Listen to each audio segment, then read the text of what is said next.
The street was far too quiet for a Wednesday. Mariana used to say her neighborhood felt like a place frozen in time, like an old photograph. But that night, something changed. For days, Mariana found herself inventing excuses to sit by the window books. Tea, wine, candles, anything to disguise her curiosity. A discreet gesture, almost shy. Mariana felt her stomach twist. She returned a slight smile and stepped away from the window, her heart pounding. He was just a stranger, she thought, and yet no one had ever made her skin tingle like that before. A book, as if he played only for her. Mariana felt stripped, defenseless. She spent the night rewriting an old story. In it, the protagonist fell in love with someone she only saw from afar. For the first time, Mariana cried while writing. Wuthering Heights. On the cover, a note, so you can read me slowly. Her legs nearly gave out. No one had ever known her so deeply, so quickly, he asked. Do you want to see me for real? Mariana hesitated, and simply replied, yes. On the agreed night, a city where he didn't exist, I hid here. But when I saw you, it was as if the hiding place had been found.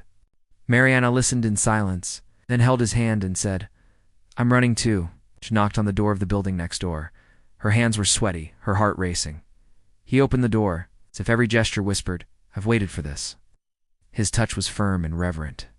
She cried during the climax, not from pain, from relief, as if she was finally whole. He was even more handsome up close.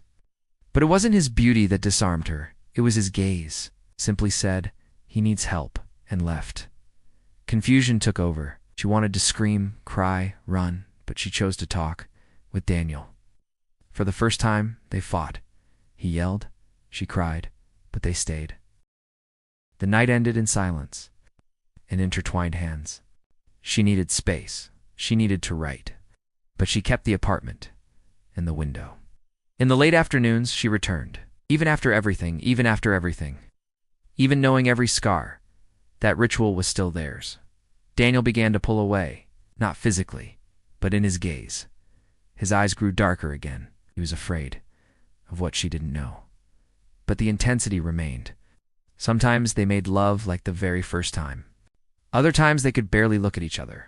They never gave up. She tried to ask, but he would smile and change the subject. Till one night she saw a man standing on the sidewalk in front of his building, the same man the next day, and the next, as if he had known her for centuries. Daniel resisted, but finally gave in. He's my brother. He's been looking for me for months. I don't want to go back to the past. She felt betrayed, but she also understood. He was afraid of losing what they had. She hugged him tightly, as if to say, whatever your past is, I'm here. It was as if he lived inside her thoughts.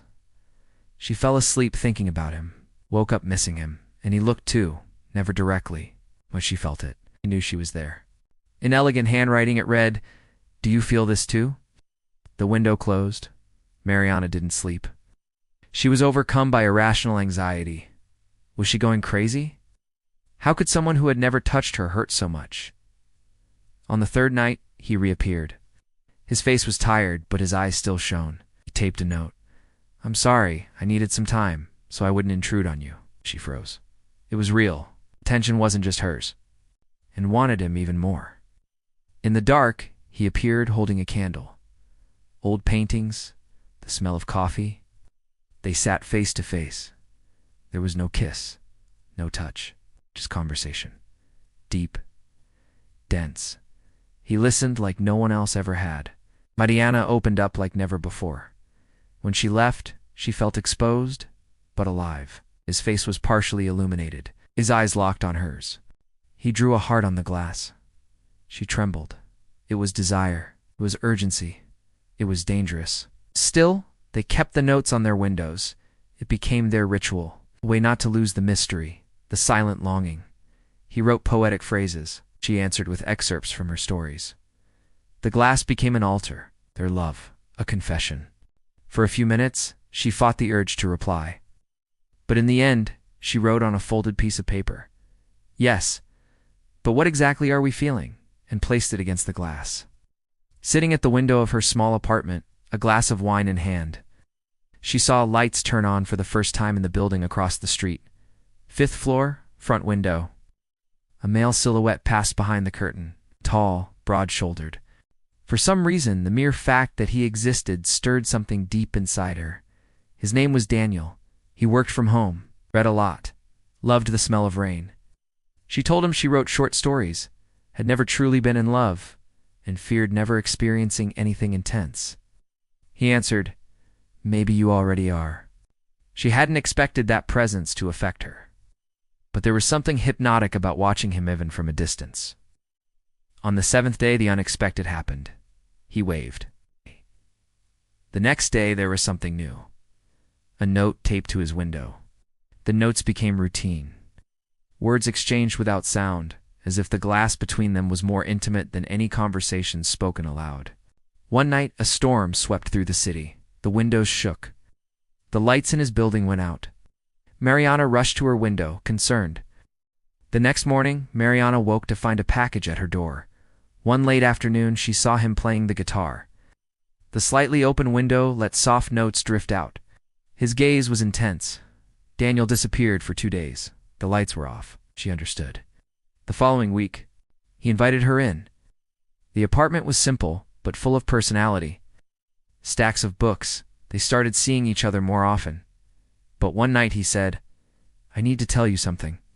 Daniel revealed he had been running from something, an abusive relationship, an empty life. That night they made love, slow, intense.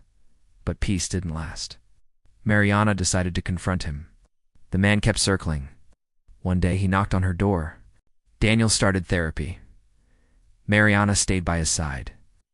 Their love became more mature, less enchantment, more truth. Months later, Mariana moved out. Not because of him, because of herself.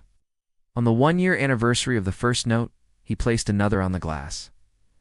"Will you marry me?" She laughed, she cried, and placed hers. "Yes, but don't close the windows."